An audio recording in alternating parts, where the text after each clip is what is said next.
People with purpose. Personal friends and strangers you meet on the street. Many among you are people with purpose. Today, you will meet people who have experienced a change of heart and mind and whose lives now have meaning. This series of telecasts, led by Dr. Harold Lane, pastor of the First Baptist Church of Menlo Park, California, will seek to probe the meaning and reality which can be directional for everyone. Dr. Lane. You've got to accentuate the positive, eliminate the negative, latch on to the affirmative, don't mess with Mr. In-Between. That's a tune that Johnny Mercer inaugurated some years ago.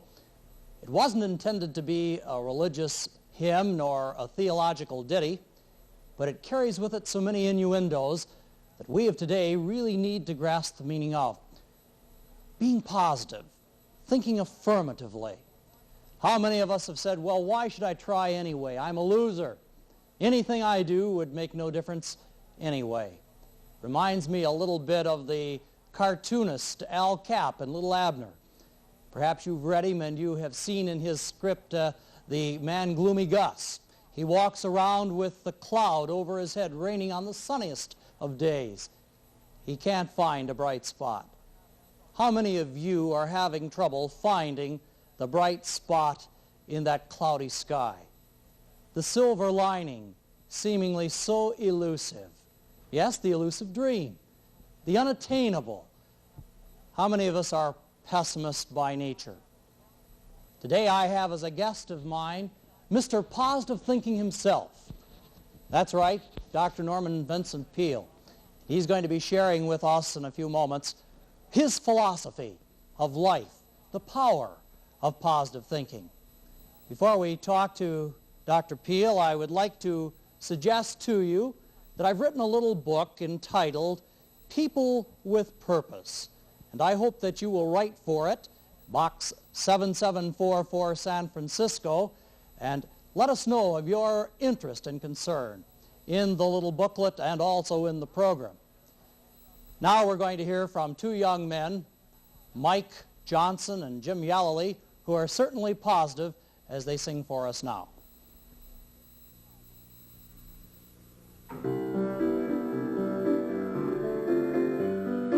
Where might you be going this fine day, my friend? Off along an aimless road that soon must end, chasing an elusive dream that shines so fair, but when found isn't there. I can understand your weary sigh, my friend. There, but for the grace of God go I, my friend. Come and let him lead you to your journey's end. So come along and walk with him. If without the grace of God your life should end, and before the face of God you stand, my friend, what would your elusive dream avail you then? So come along and walk with him.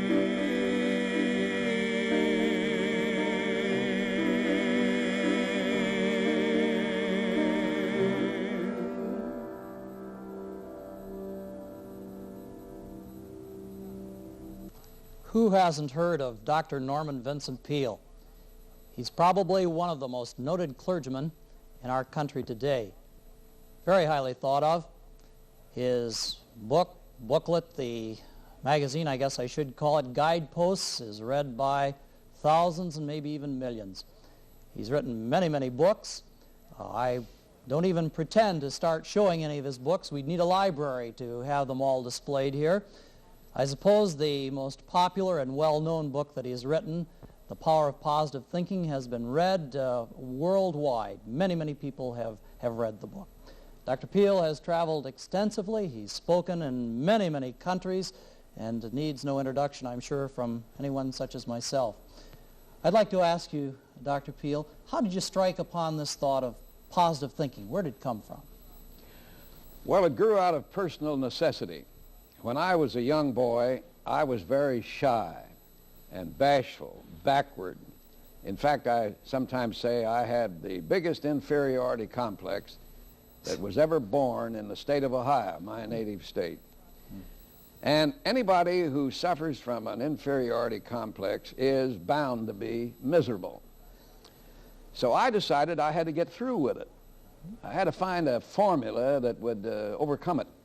And I began to read not only the New Testament and the Old Testament, but great authorities on the human mind, such as Thoreau, Emerson, Marcus Aurelius, and others, to build up for myself a philosophy of life that would help me to overcome this trouble.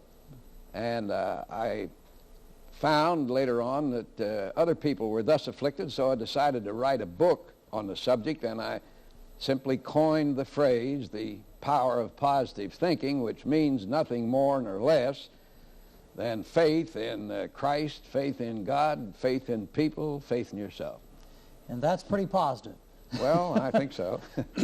When I read your books, and I do, by the way, and read your magazine and think so very highly of you, I found it a help to me as a person, as a clergyman, to say, now, what would Dr. Peel say about this? Would he be positively inclined to take this decision? So many people, I'm sure, may have the same feeling as I do about your books, Dr. Peel.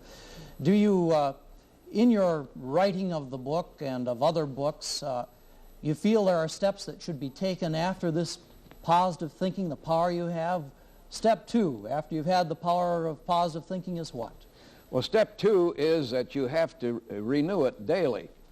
It isn't something that you attain and then you've got it because you have yourself to deal with. At least I have myself to deal with, and I have to do a day-to-day job on myself.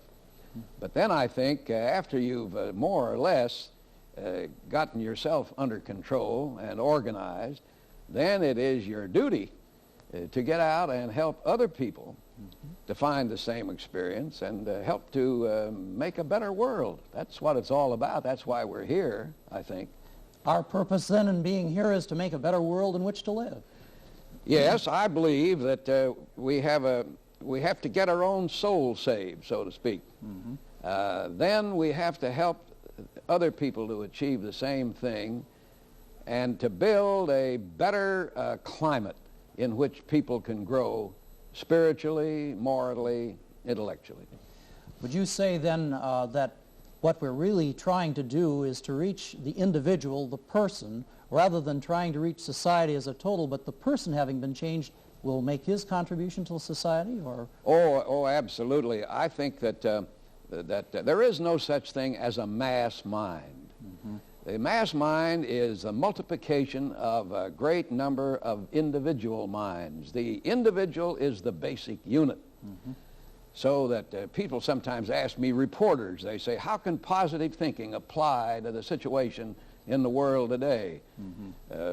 As if you can go out and change a mass mind. You only do this by changing individual minds, in my opinion.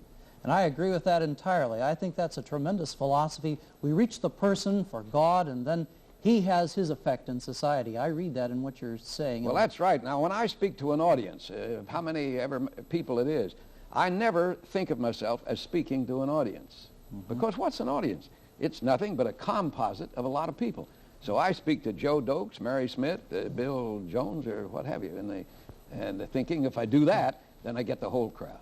That's good thinking, I'm sure. It's positive thinking. Yeah. Perhaps our audience would like to know what is the most unusual request that's ever been made of you by people who see you on television or read your books or hear you. Any unusual requests?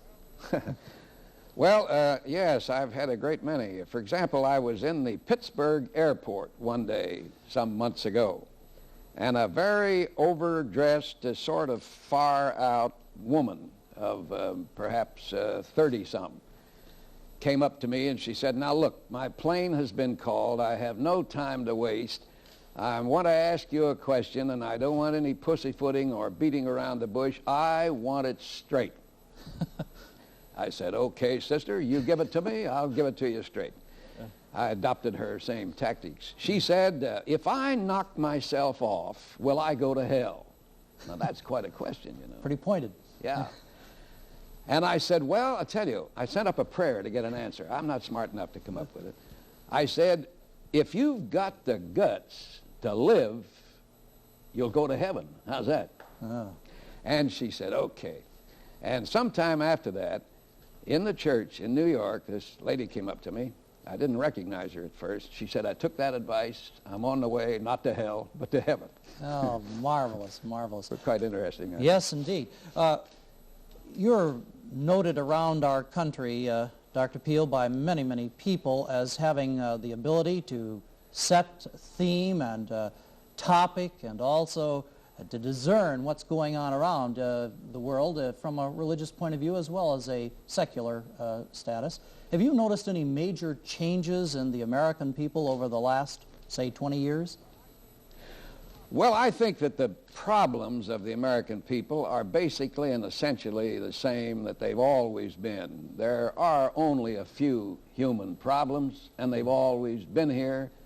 Maybe today they masquerade seemingly in new forms. Mm-hmm. But what are people trying to find? Peace of mind, love, a sense of meaning in life. They're trying to find good health, mm-hmm. and a sense of that the world is good.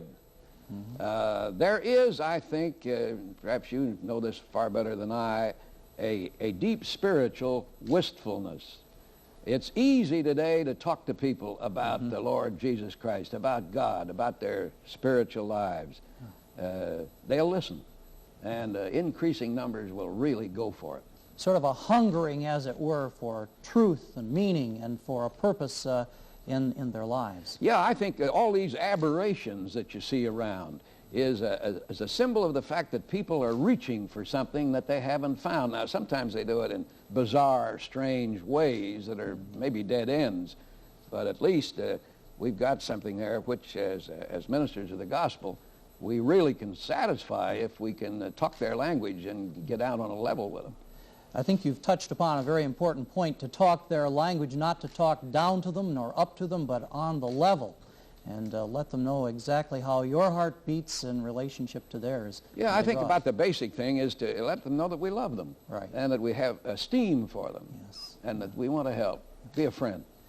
Let me ask you, as one minister to another now, nobody watching too closely, have you ever felt like quitting, Norman? Well, Harold, I sure have. There have been many times I've said to myself, how in the world did I ever get into this? And I'm not doing any good at it and so forth. But fortunately, I've got a positive thinking wife who bucks me up. And then I try to practice my own principles, and I go back and I ask the Lord, what in the world's wrong with me? Mm-hmm. And he'll tell me. In no uncertain terms. In no uncertain terms. Help you get it put together. Yeah. I suppose we've all felt that way, and but the power to continue is that infilling of God and the Spirit that really makes it all worthwhile, I'm sure. Somebody, I think it was Rosalind Russell. Now, I don't know how she ever thought this up, but she's a good person, you know. She yes. said the quitter never wins and the winner never quits. And, you know, that's been my philosophy all along. With God's help, never quit. Stick with it. Stay in there. Stick-to-itiveness, yes. as they say. Hang in there. What advice, other than hang in there and stick to it, would you give to young people? You know, I'm particularly interested in youth today, and our church is made up of maybe 50% of the people are under 21 years of age. If we had that group of people here in our studio, what advice would you give to this group of young people? Well, I'm sure, Harold, that you would do it much better than I, and I certainly do admire you and your ministry. It's very dedicated and creative. Well, what would I say? I think I would say to young people, don't become disenchanted. There's nothing more terrible in this world than a young person who glumly says he's disenchanted. I was interviewed the other day in Albuquerque by a nice girl on television, and she said, what are you going to say to a generation that's disenchanted? I said, do you mean to tell me you're disenchanted? Why, I said, I just walked into your studio and I looked around me, and this glorious environment around Albuquerque with those mountains towering against the sky, don't you get a kick out of that? And I said, I'm a lot older than you, young lady, but I'm not disenchanted. I think that life is enchanting. And the only way you can make it enchanting is to walk along every day with Christ, who fills you with zest and vibrancy. And if they'd only get with it, you see, they're not going to be disenchanted. So get with it would be the message. I think that's a good message. And when we're saying this, and you say it very positively and very well, to be sure, we're trying to say to them, this get with it, have purpose, comes from the stimulation through the Spirit of God and through a real appreciation of what He's done for us. Would you? Well, of course, when a baby's born into the world, he is a living spirit. The world is his oyster. He loves it. It's terrific. Yeah. Now, that's enthusiasm. And enthusiasm, the word means actually packed full of God. Yes. So if you hang on to that enthusiasm all your life, then you're always with it. But the only way that you keep the enthusiasm motivated is by going back to its source, which is the creativity of God, right, as I see it. Enthusiasm is what it is. All right. I'd like to ask, Norman, you, for many of us, have set some very high standards and goals. You've achieved a great deal. And I want to come down to a very personal point of view now. Your purpose in life is what? And who is your purpose giver? Well, my purpose in life, and it's a very enthusiastic, overwhelming purpose, is to do what I can to help the individuals that I am privileged to contact, either one-to-one or before an audience or over television or through the printed word or by whatever means. And as to where I got that purpose, I didn't always have it.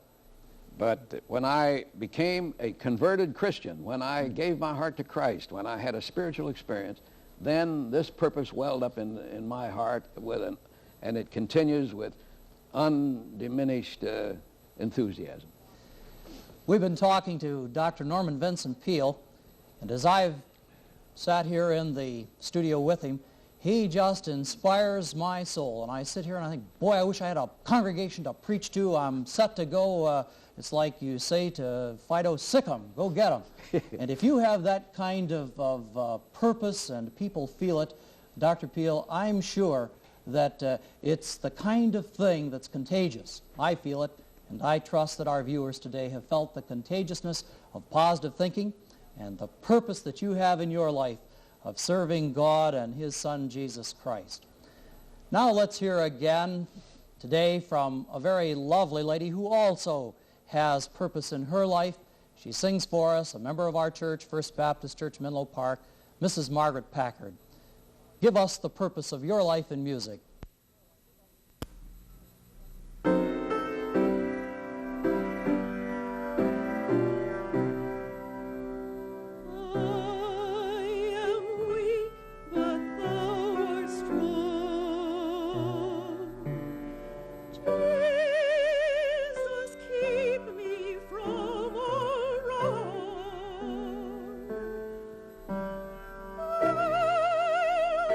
Satisfied.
just a closer walk with thee.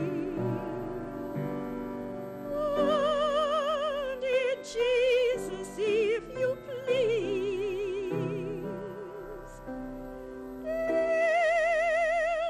walking close with thee, let it be, dear Lord, let it be. When my feeble life is o'er, times for me won't be no more. Guide me gently, safely o'er to thy kingdom shore, to thy shore. Just a closer walk with thee. Oh, dear Jesus, if you please,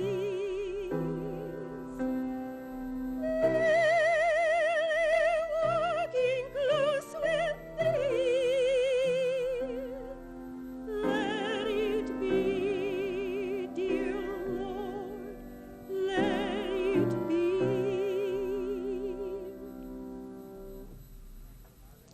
Thank you, Margaret. Beautifully done.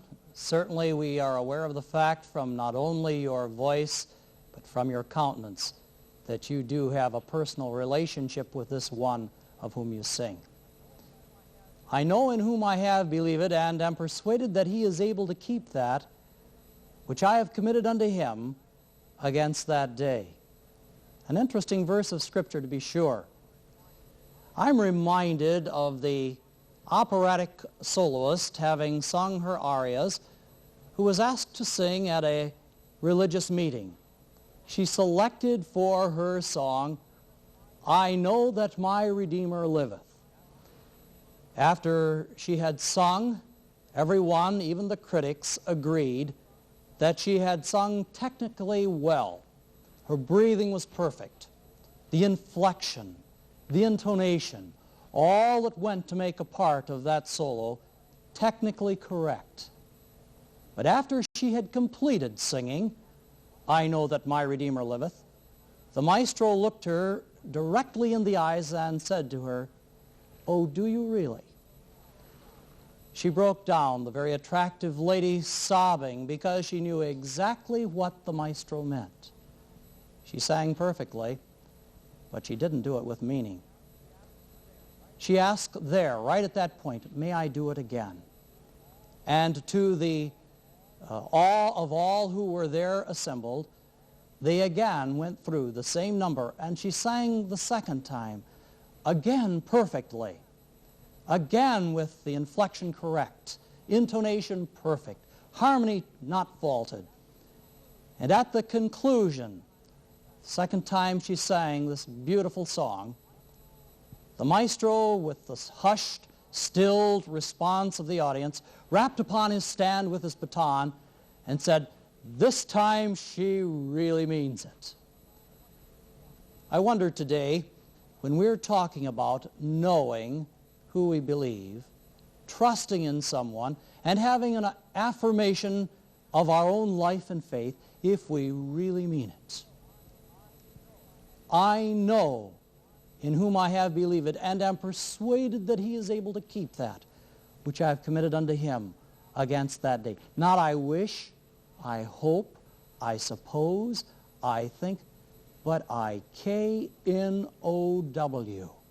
I know. Now that's positiveness. We talked today to Dr. Norman Vincent Peale, and he portrays for us a man who really knows what he believes. And he believes it because he's experienced it. No one can tell us something who has not had the experience to back it up. Here's a man who has learned, as he suggested to us, coming from an inferiority complex to a position of really trusting and having faith, of knowing. You know, When I go to a surgeon or to a physician, I want to have the confidence that that man knows what he's talking about.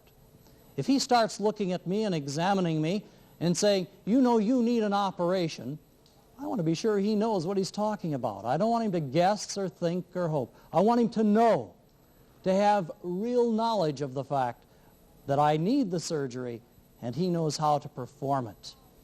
A positive way, a positive understanding.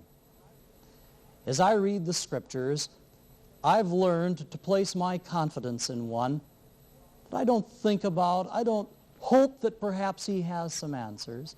I'm not left in the unknown, in the twilight zone, as it were, but I have a positive knowledge that he does know and care about me.